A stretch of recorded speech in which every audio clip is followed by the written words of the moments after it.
Olá a todos, começando mais um Agora, o boletim diário com informações sobre o mundo em minutos, aqui nas redes sociais da Rede TV. O presidente do STF, Luiz Fux, restabeleceu na última quinta-feira o decreto municipal que exige o passaporte da vacinação no Rio de Janeiro. Ele atendeu um pedido do município que acionou o Supremo Tribunal Federal para invalidar a decisão do desembargador Paulo Rangel, que havia suspendido a exigência do controle de imunização. A decisão de Rangel foi concedida após uma ação movida por uma moradora do Rio de Janeiro. Ele afirmou que o passaporte era uma espécie de ditadura sanitária. Para o STF, a prefeitura tem o poder de estabelecer medidas para combater a disseminação do vírus. O decreto que proíbe pessoas não vacinadas a circularem por pontos turísticos, academias, estádios de futebol e outros estabelecimentos foi assinado pelo prefeito Eduardo Paes e está em vigor desde o dia 15 de setembro.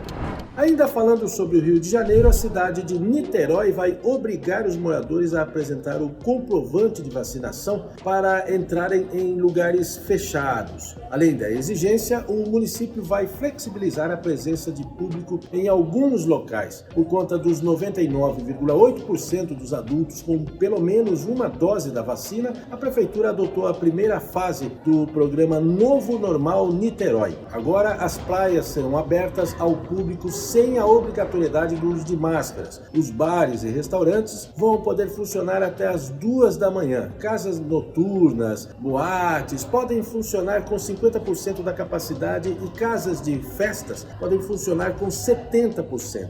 Mas todo o público presente deverá mostrar o comprovante de imunização.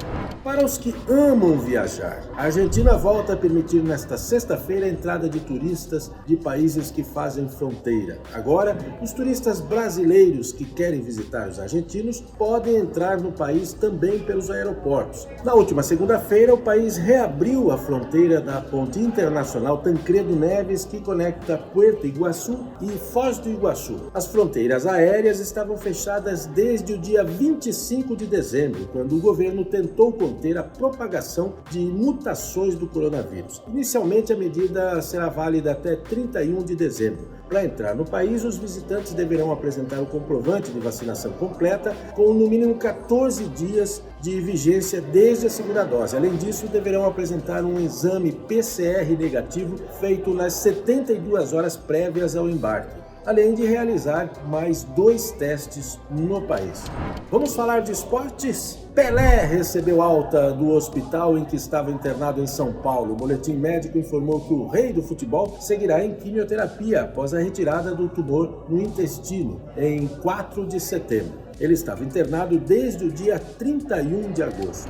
Se a final da Libertadores vai ser entre 2 times brasileiros, a Sul-Americana também. O Atlético Paranaense venceu o Peñarol por 2-0 e carimbou a vaga na decisão. Nicão e Pedro Rocha marcaram os gols da vitória. Agora, o Furacão vai enfrentar o Red Bull Bragantino na final. O jogo será no dia 20 de novembro, em Montevidéu, no Uruguai.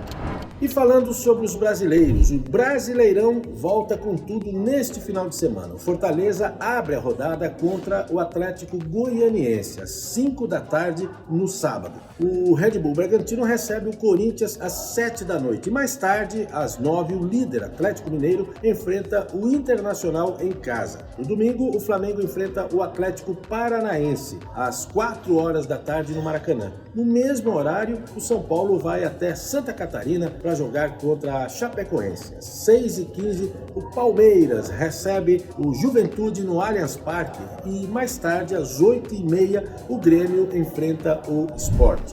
Ficamos por aqui, acompanhe o boletim agora ao longo do dia com atualizações. Até mais!